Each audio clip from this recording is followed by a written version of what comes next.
So I started my fitness journey in 2017 because in 2012 I was diagnosed with brain cancer, and the doctor told me that I needed to keep fit, and I was kind of a lazy person, so I realized that I've been getting more and more sick, and then I've grown tired of being sick, and then I decided it was my time to just try and run and see how it would go. And basically just running for a short distance, it kind of made me feel happy, so hence it made me go further on with my fitness journey and still continue going strong. I started my fitness journey when I was 12 years of age. I felt as though a lot of the things I was doing, my input wasn't correlating with my output. And when I touched the iron, I just fell in love. I felt as though the effort I was putting in the gym really showed. With consistency, I promise you results are inevitable. I officially began my fitness journey in 2017. Prior to that, it was an on and off kind of thing, and I think it was because I was just finding my feet and my balance. I've always been physically active since high school and primary school. I've always done sports, from netball to water polo, and coming into university was a very difficult transition because the schedules are so erratic, nothing's ever constant, so I really needed time to adjust and also find my feet and find different ways in which to keep fit. So yeah, I think 2017 I'd say when I've had the hang of it the best. Okay, so I started running in high school in 2012, representing the country from 2013. That's when I started saying running professionally, and I started running for the university in 2016 up until now. Also, still a national athlete and Olympic athlete from Lesotho. Being fit is very important to me because it's all about how you feel. You feel good, you look good, you do good. And it was a very psychological as much as it was a physical decision to become fit.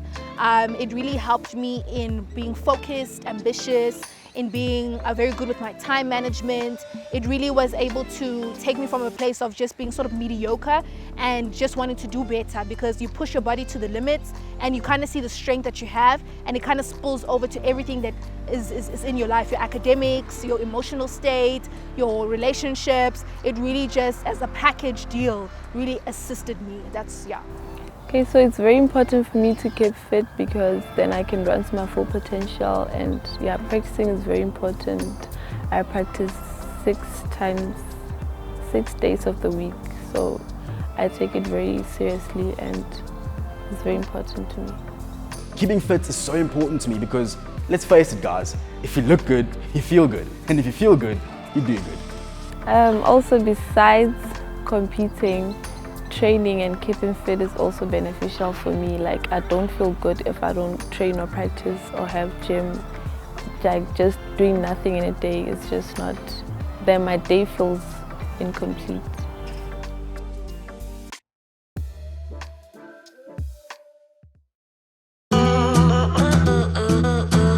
A healthy diet is very important, not only for your metabolism, for your proteins, fats and carbs, but it's important as well for your cognitive functioning as well. A typical morning for me consists of about 4 to 5 eggs with, my normal brown toast. I love having orange juice with it as well. Normally I have about a protein shake, perhaps 2 protein shakes if I really want to push the boundary as well. My diet does complement my healthy lifestyle because I believe in the quote that says, eat to function and not eat to taste. Basically, your diet is 60% of your fitness, and then 40% is just the exercising and all. So yes, my diet does complement my exercising. Like, I have my days where I don't do what I'm supposed to do with my diet, but I try as much as possible to be on the right track with my diet.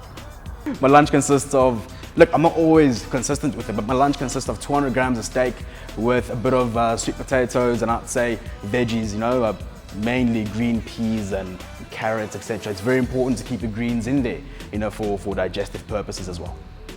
I would say my diet does complement my healthy lifestyle simply because obviously I'm a student. I cannot afford to buy the most extravagant of healthy things, but I think in terms of my budget and where I am in my life, it really does fit. I'm able to make wise choices when I go out because we're students, we like to go out, we like to eat different things.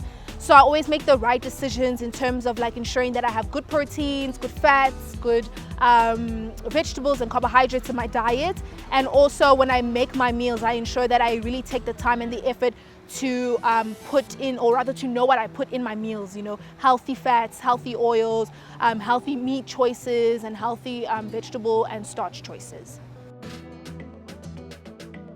I think the most challenging thing is being disciplined enough to know that you have your priorities and setting them straight, and training every day, going to the gym, waking up, doing things you don't want to do at the time you don't want to. So like being disciplined enough to know that you have to follow your program, training and everything. So that's kind of challenging sometimes.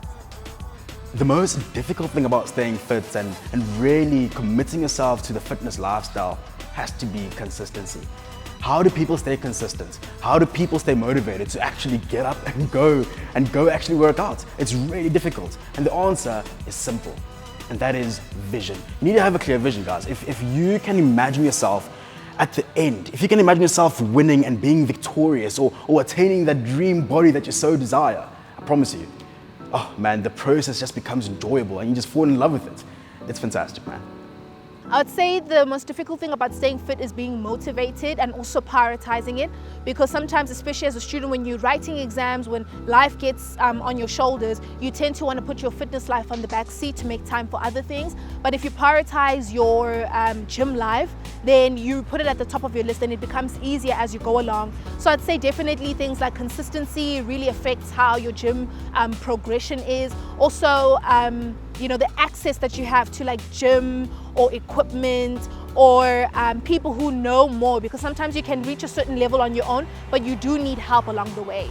The most challenging thing is having too many things to do on your today list, like your weekly plan, your daily plan. If you have too many things to do, you won't basically put in fitness because it's the most challenging part. I think it's just disciplining yourself and having the right support and having the right management, and basically it's all about you. Like even if someone comes and pushes you, it's all about you. So disciplining myself and telling myself that I have to do this and I know it's gonna benefit me at the end of the day. So that's just what keeps me on track.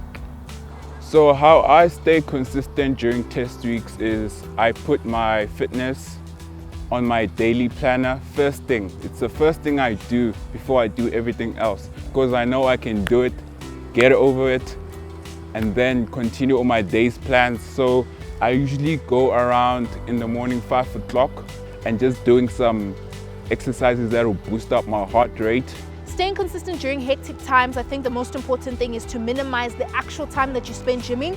Gymming for an hour and a half might not be realistic when you're writing exams, so make it smaller, like 30 minutes, 20 minutes, but you go hardcore into it and you make sure that you maximize that little time that you have. Also, becoming, or rather putting yourself in group situations where you can be accountable to other people and get motivated, like running groups, gym, sports. That really helps you to keep consistent and keep on track. And also just doing your research, like staying with the trends of the time in terms of gymming, different exercises, celebrities who you look up to who gym, really keep you on the momentum of your fitness journey. My advice is start. You may think, no, I want to look like this, I want to, you know, I'll start next year, I'll start when this, no, start today. Today is the day that you should start with your fitness lifestyle. It is a lifestyle, it's not a hobby, it's not a, you know, it's a lifestyle, that's what it is. Another advice I'd like to say is sit down, visualize your goals, write them down. If possible, find pictures, make a vision board. You need to be motivated, you need to be determined to actually succeed, to actually execute the process in becoming a successful person. I think you should link it to why you want to be fit. What is your main reason that you want to be fit? Because if you don't have a strong, valid reason, you basically give up somewhere or somehow. So you need to have a strong mental thought of why you want to be fit, and I think it will keep you consistent because you know your reason why you want to do it. I think everyone has their reason to start, and they have reasons that motivate them. And I have my reasons that motivate me. I want to be the best and I want to compete best for the country, for my nation and for the university as well. So everyone has their reasons why you need to start, and if you haven't started, just get your shoes and just start. I think the advice that I have with regards to fitness, the most important thing is to stay in your own lane and be in your own pace. Sometimes we look at other people and see their progression and we're just like, I want that, that's what I need in my life, not realizing that it took that person perhaps 4 to 5 years to get to that stage where they're eating well, where they've got the fitness for their body type. So really be kind to yourself in this journey. Do a lot of research, reading, videos. YouTube is at our disposal. You can really master a lot of things just by watching that. Also, once again, communicating with people around you who are in fitness and getting the best information that you can. Taking it easy for yourself, setting small miniature goals really help in ensuring that you take good steps that are realistic and don't overwhelm you as you go along your fitness journey. So if you are an individual who likes buying food, let's say every single week, yeah, of course, your wallet's going to feel the pinch. However, if you buy in bulk like me, I love buying in bulk, you won't necessarily, look, when you first purchase the food, it is going to be a bit of a pinch in your pocket, but I promise you it is definitely worth it. I'd say about every single month I spend close to about 1,000 Rand a month just for food. Fitness means life. Fitness means achieving and going bigger, stronger, climbing the mountain higher and higher every time. Because you know you've achieved something that most people won't do. But you've gone through the doubts, you've gone through the odds, and you've beaten the odds. Most importantly, you've just gone against your own beliefs, your limiting beliefs, and went through to achieve your goals.